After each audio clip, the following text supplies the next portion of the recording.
The North American indigenous nations and tribes played a key role in the United States founding history. While many indigenous cultures took a significant part during the period of colonization of the Wild West, few can claim to play as an important part as the Apache Indians. The Apache Indians were rabid warriors who refused to give up their land, despite the mounting odds against them. The Apaches are a group of culturally related Native American tribes in the southwestern United States. They are distant relatives of the Navajo, with whom they share the Ababican languages spoken throughout the western United States. Historically, the Apache homelands contained areas that now correspond to eastern Arizona, northern Mexico, New Mexico, western Texas, and southern Colorado. These areas are known collectively as Apache territory. The early Apaches were a nomadic people, covering a wide area of the United States, wandering as far south as Mexico. They were primarily hunters and gatherers, with some groups hunting buffalo and others engaging in limited farming.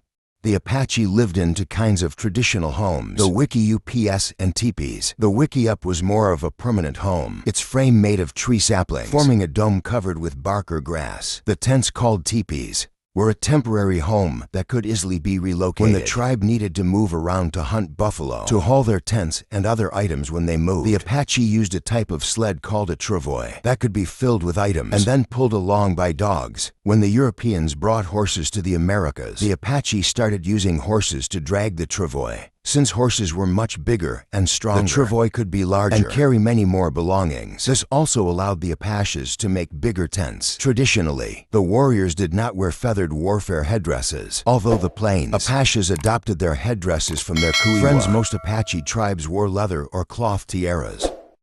Apache people used to wear wooden masks and special headdresses for religious ceremonies. The face paint would depend on the sort of ceremony, and they would differ if they were going into battle. Whenever a tribal chief was chosen, it was done democratically. The Apaches' decision to choose their leadership was based on respect for each candidate. If the candidate did not enjoy the respect of many in the tribe, he would lose his position. For the Apache, a strong trust of the tribe's members and their leader was important. The Apache tribes have a steep history of fighting for their territory. They fought against the Spanish and Mexican invaders during the 17th century and the Americans during the 19th century. The bravery of these indigenous warriors are mirrored in the very name by which they are called. The term Apache probably comes from the word Apache, which means enemy in the Zuni language of the indigenous people who lived west of New Mexico. When the horse and gun trade concentrated Central Plains around 1750, Indian raids by formerly nomadic groups such as the Comanche increased significantly.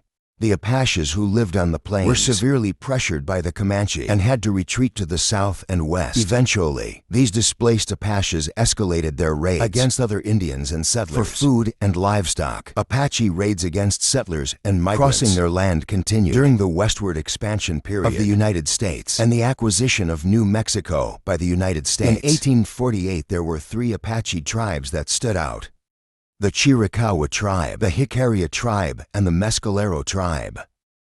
The Chiricahua were the Apaches of the Great Mountain, named so after their ancient home in the foothills of southeastern Arizona. They were the most pugnacious of the Arizona Indians. Their raids extended into New Mexico, southern Arizona, and northern Sonora, Mexico.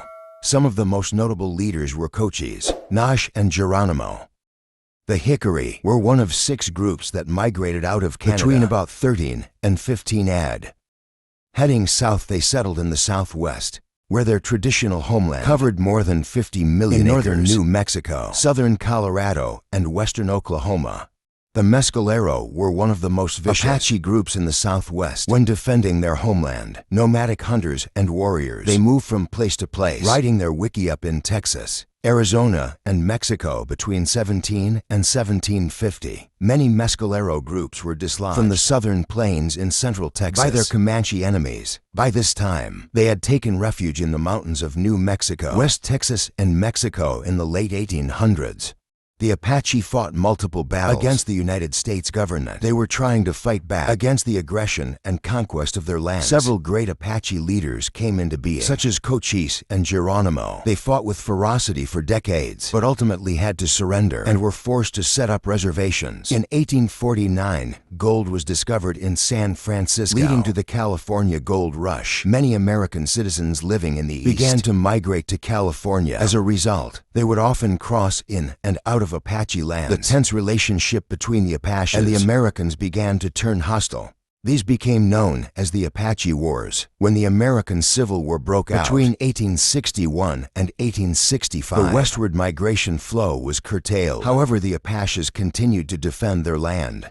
They did not choose a side and fought against the Union and Confederate Army because they believed they were encroaching on their land. After the war, the United States breached several treaties they had with the Apaches and continued to drive them off their land.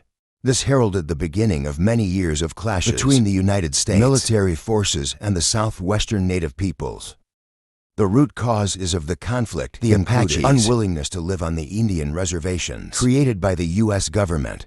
They were also related to the expansion of gold, silver, and coal mining operations in the Apache territories. The last of the Apache Wars ended in 1886 with the surrender of Apache chief Geronimo and his few remaining followers. The Chiricahua tribe was evicted from the west and held as prisoners of war for 27 years in Florida, Alabama, and Fort Sill, Oklahoma in 1913. Members of the tribe were given the option of plots in Oklahoma or living in New Mexico on the Mascara Reservation. In a 2000 cultural census carried out in the United States, about 57,000 people identified themselves solely as Apache.